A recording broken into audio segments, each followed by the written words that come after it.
Il y a des blessures auxquelles le corps peut survivre. Coupures, contusions, fractures, elles guérissent avec le temps. Mais il existe une douleur qu'aucun médicament ne peut apaiser, celle qui ne laisse pas de traces sur la peau, mais qui déchire quelque chose en vous. C'est la trahison de la confiance.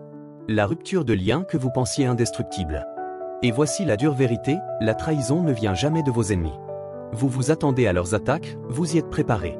Mais lorsque la blessure vient des mains de quelqu'un que vous aimez, de quelqu'un que vous avez suffisamment proche pour tenir votre cœur, c'est le genre de douleur qui persiste. Jésus connaissait cette douleur. Bien avant que la foule ne réclame sa mort, bien avant les clous, les épines, la croix, il a ressenti la douleur d'être trahi par l'un des siens. Ce n'est pas seulement une histoire de violence ou de sacrifice. C'est une histoire de chagrin. De ce qui arrive lorsque l'amour est rejeté, et choisi quand même d'aimer. Quand on parle de la souffrance de Jésus, on va souvent droit à la croix. Les clous. La couronne d'épines. Le poids brutal de la crucifixion. Mais ce que beaucoup oublient, c'est que le véritable chagrin a commencé bien avant cela. Il n'a pas commencé avec les soldats. Il n'a pas commencé avec une sentence de Pilate. Il a commencé dans les moments de silence, autour de tables communes, lors de longues promenades, dans les rires et les prières partagées avec des amis. Des amis qui prétendaient ne jamais le quitter. Des amis qui promettaient de le soutenir quoi qu'il arrive. Et pourtant, c'est l'un de ses amis qui l'a vendu pour le prix d'un esclave. 30 pièces d'argent. Un marché conclu dans l'ombre, scellé non par la haine, mais par le baiser de celui qu'il appelait autrefois « maître ». Ce n'est pas seulement une histoire de douleur. C'est à quoi ressemble l'amour lorsqu'il a toutes les raisons de se taire, de se détourner, mais choisit de rester. Lorsqu'il se tient seul. Rejeté. Abandonné. Et refuse toujours de cesser d'aimer. Jésus n'a jamais recherché les applaudissements. Il ne recherchait pas l'approbation, ni la popularité. Il ne cherchait pas à se construire une tribune ou à rassembler des disciples justes pour promouvoir sa renommée. Chaque mot qu'il prononçait provenait d'une source bien plus profonde que l'ambition. Son message n'était ni doux ni confortable. Il n'était pas conçu pour plaire aux puissants. Ses paroles tranchaient les mensonges comme une épée, mais elles guérissaient aussi les blessés comme la pluie qui tombe sur la terre ferme. Il s'est tenu aux côtés des oubliés. Il s'est assis aux côtés des exclus. Il a touché les intouchables. Et ce faisant, il a redonné de la dignité à ceux qui avaient été écrasés par le poids de la honte et du rejet. Mais voici le problème avec la vérité, elle met mal à l'aise les mauvaises personnes. Elle fait trembler le sol sous les pieds de ceux qui ont bâti leur pouvoir sur le contrôle, la peur et la manipulation. Et plus Jésus relevait les brisés, plus il devenait dangereux aux yeux de ceux qui tiraient profit de la domination des autres. La vérité a le don de révéler ce que les gens s'efforcent tant de cacher. Elle met en lumière les endroits où la corruption et l'orgueil ont pris racine. Et c'est exactement ce qui a rendu Jésus si dangereux pour l'élite de son temps. Ce n'étaient pas les miracles qui les effrayaient. Ce n'étaient pas les guérisons, ni même la foule. Ce qui terrifiait les chefs religieux et les dirigeants politiques était le simple fait que son message était incontrôlable. Son amour ne s'achetait pas. Sa vérité ne pouvait être déformée pour servir leurs intérêts. Alors que les pauvres se penchaient pour entendre des paroles d'espoir, tandis que les malades, les brisés, les oubliés se sentaient vus et valorisés, ceux dont on serrait les poings. Car ils savaient que si les gens croyaient à ce message, les murs qu'ils avaient érigés ou les systèmes de peur, les structures d'oppression commenceraient à s'effondrer. Alors, à huis clos, ils ne se rassemblaient pas pour comprendre. Ils ne se rassemblaient pas pour chercher la vérité. Ils se réunissaient en secret, désespérés de faire taire la voix qui réveillait les gens. Alors que les rues de Jérusalem résonnaient d'espoir, tandis que les foules s'émerveillaient des guérisons, des enseignements, de la compassion, le véritable danger grandissait à huis clos. Dans des salles privées, loin des regards du peuple, les chefs religieux se réunissaient. Mais ils ne priaient pas. Ils ne cherchaient pas à comprendre. Ils complotaient. Leur objectif n'était pas la justice. Ce n'était pas la vérité. C'était le contrôle. Et pour garder le contrôle, ils devaient faire taire la seule voix qu'ils ne pouvaient manipuler. Les miracles avaient touché le cœur du peuple. Les paroles de Jésus avaient commencé à libérer les captifs, non pas des chaînes physiques, mais des chaînes invisibles de la honte, de la peur et de l'oppression. Les chefs savaient que si ce message continuait à se propager, leur pouvoir s'effondrerait comme un château de cartes. Ils élaborèrent donc un plan. Non pas pour affronter la vérité, mais pour l'écraser. Pour l'enterrer sous les accusations, les mensonges et la trahison. Un complot n'est non pas de la justice, mais de la peur. Les menaces les plus dangereuses ne viennent pas toujours de l'extérieur. Parfois, les plus grands dégâts sont causés par ceux qui se tiennent juste à côté de vous. Ceux qui partagent votre table. Ceux qui connaissent votre cœur. Les dirigeants pouvaient comploter autant qu'ils le voulaient, mais il leur fallait une porte d'entrée. Et cette porte ouverte, c'était Judas. L'un des 12. Celui qui avait marché aux côtés de Jésus. Celui qui avait partagé le chemin, les prières, les miracles. Celui qui avait été témoin de l'amour de près, et qui avait pourtant choisi la trahison. Peut-être était-ce la cupidité. Peut-être la déception. Peut-être la peur. Nous ne saurons peut-être jamais vraiment ce qui a ouvert cette brèche dans le cœur de Judas. Mais ce que nous savons, c'est ceci, 30 pièces d'argent ont suffi. Le prix d'un esclave. Une poignée de métal, lourde dans la paume, assez légère pour être portée, mais assez lourde pour briser une âme. Ce que Judas ne comprenait pas, c'était la chaîne de chagrin que son choix allait déclencher. Une décision prise dans l'ombre, mais qui résonnerait à travers l'histoire. Alors que la trahison progressait silencieusement dans l'ombre, Jésus s'enfonçait dans la solitude. Non par peur. Non pour se cacher. Mais pour prier. Pour se rendre. Pour préparer son cœur à ce qui allait arriver. Dans le jardin de Gethsémani, sous les vieux oliviers, le poids de l'instant pesait sur lui comme l'obscurité elle-même. Seul, avec le Père seul pour entendre sa voix, Jésus tomba à genoux. Sa prière n'était ni furieuse ni amère. Elle était sincère. Brutale. Emplie d'une douleur que seuls ceux qui aiment vraiment peuvent ressentir. S'il y a un autre moyen, murmura-t-il à travers ses larmes. La sueur ruisselait de son corps comme des gouttes de sang, l'angoisse si intense qu'elle le poussait à bout. Mais même sous le poids qui l'écrasait, ses paroles ne se transformèrent jamais en ressentiment. Au lieu de cela, il choisit l'abandon, que ta volonté ne soit pas faite, mais la mienne. Dans ce jardin, bien avant la croix, Jésus livra l'un des combats les plus durs de tous, celui de choisir l'amour plutôt que sa propre survie. Le combat pour donner sa vie, non pas parce qu'il y était contraint, mais parce qu'il le voulait. Le silence de cette nuit-là ne dura pas longtemps. Le silence du jardin fut brisé par le cliquetis des armures, le bruit des bottes sur la terre, la lueur des torchers perçant l'obscurité. Un groupe de soldats s'approcha, mené non pas par un étranger, mais par Judas lui-même. Nul besoin d'épée. Aucun cri de guerre ne fut lancé. La trahison ne fut pas violente. Elle se fit en douceur. Intimement. Par un baiser. Un signe d'affection, transformé en la marque d'un traître. Judas s'avança, regarda dans les yeux celui qui ne lui avait jamais témoigné que de l'amour, et c'est là le plan d'un simple contact. C'est lui, fit-il signe. Et, d'un seul coup, les mains qui avaient guéri les malades, relevé les morts et béni les enfants, ces mêmes mains furent liées comme celles d'un criminel. Mais Jésus ne broncha pas. Il ne résista pas. Il resta ferme.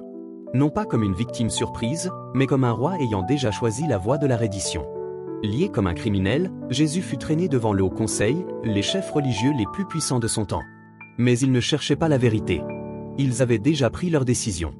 Ils ne voulaient pas justice, ils voulaient une justification pour le plan qu'ils avaient mis en œuvre. Les accusations fusaient comme des flèches, chacune plus acerbe que la précédente. Ils déformaient ses paroles. Ils inventaient des mensonges pour le présenter comme une menace. Mais Jésus ne répondait pas à leur colère par la colère. Il ne combattait pas leurs mensonges par des cris ou une défense. Au lieu de cela, il restait silencieux. Calme. Imperturbable. Et ce silence était plus éloquent que n'importe quel argument. Car au fond, tous dans cette pièce le savaient, ils ne le condamnaient pas parce qu'il était coupable. Ils le condamnaient parce que la lumière qu'il portait révélait leurs ténèbres. Plus ils criaient, plus leur désespoir se révélait grandissant. Du tribunal religieux, ils traînèrent Jésus au tribunal politique, directement devant Ponce Pilate, le gouverneur romain. Un homme qui détenait le pouvoir de libérer les prisonniers ou de les envoyer à la mort. Pilate l'interrogea. Écouta.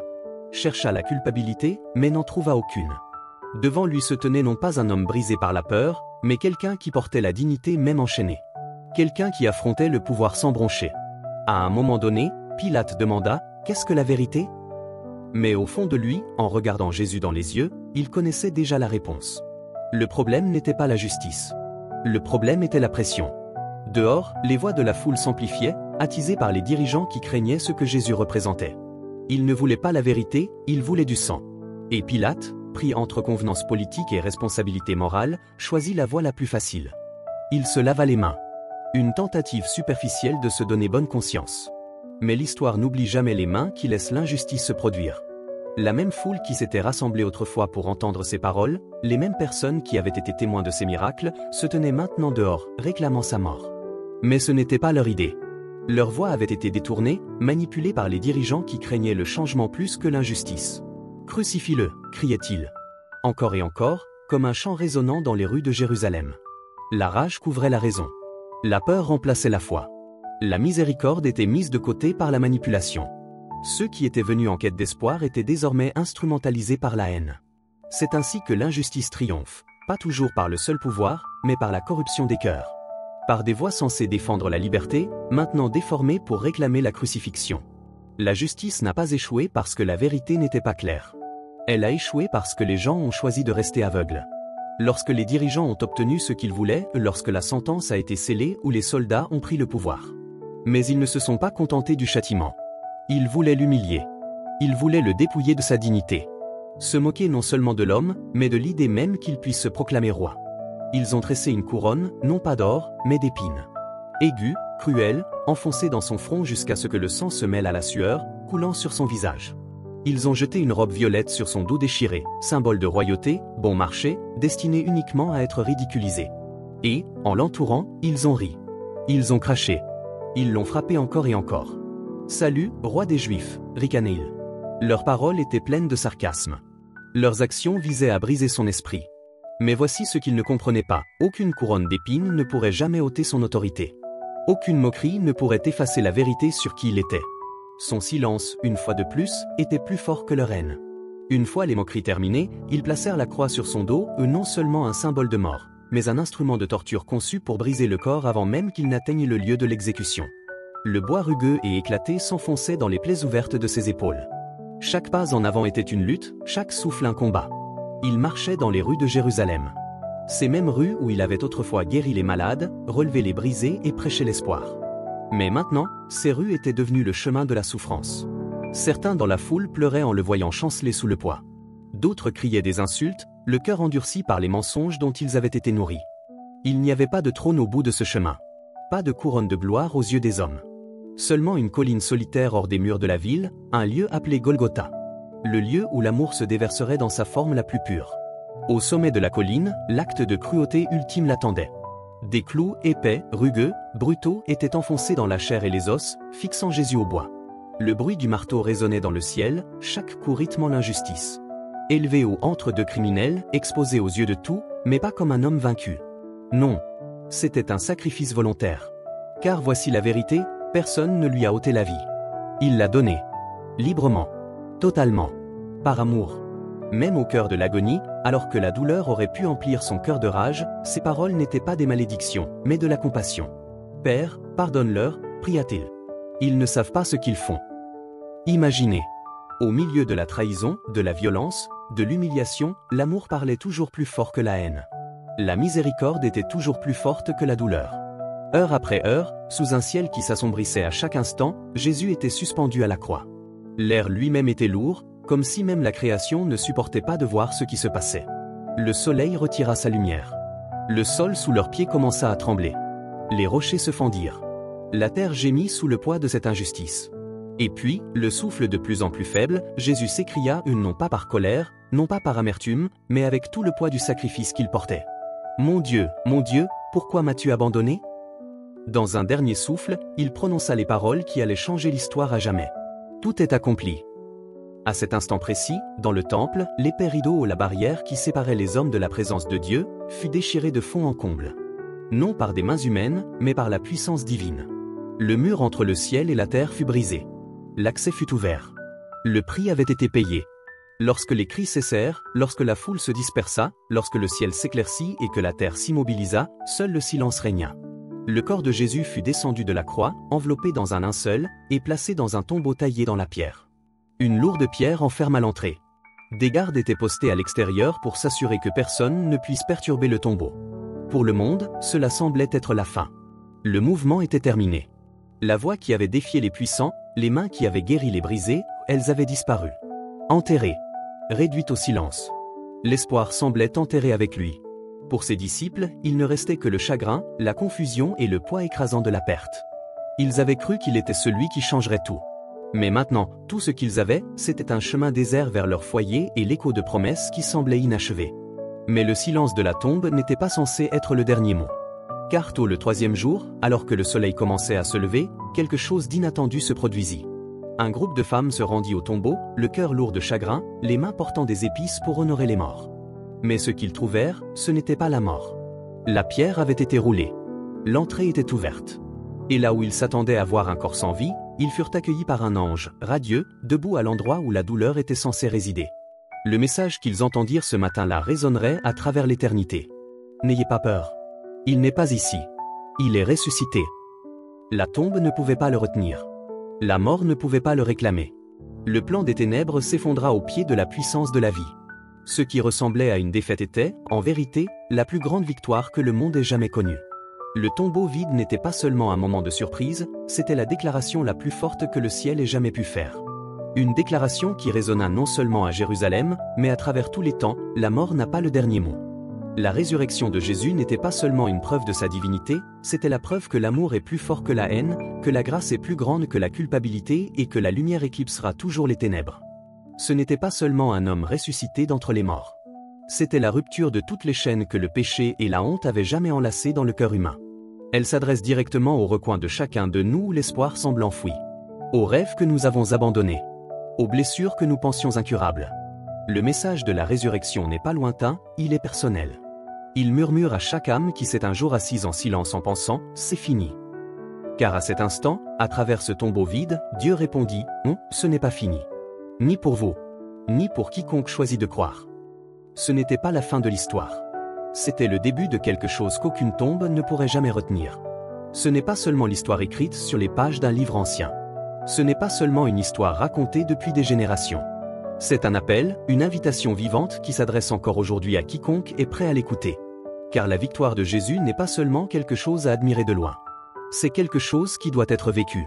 La même puissance qui a roulé la pierre, qui a brisé l'emprise de la mort, qui a transformé la tristesse en joie, est toujours à l'œuvre, ramenant les cœurs à la vie. Et peut-être, en écoutant cette histoire, quelque chose en vous l'a ressenti. Un frisson. Une étincelle. Une voix douce qui disait « Ceci est pour toi ». Ne l'ignorez pas. Ne laissez pas ceci être juste une autre vidéo que vous regardez et oubliez. C'est le moment de vous pencher. De vous rapprocher de l'amour qui refuse de vous abandonner. Cette histoire ne s'arrête pas au tombeau vide.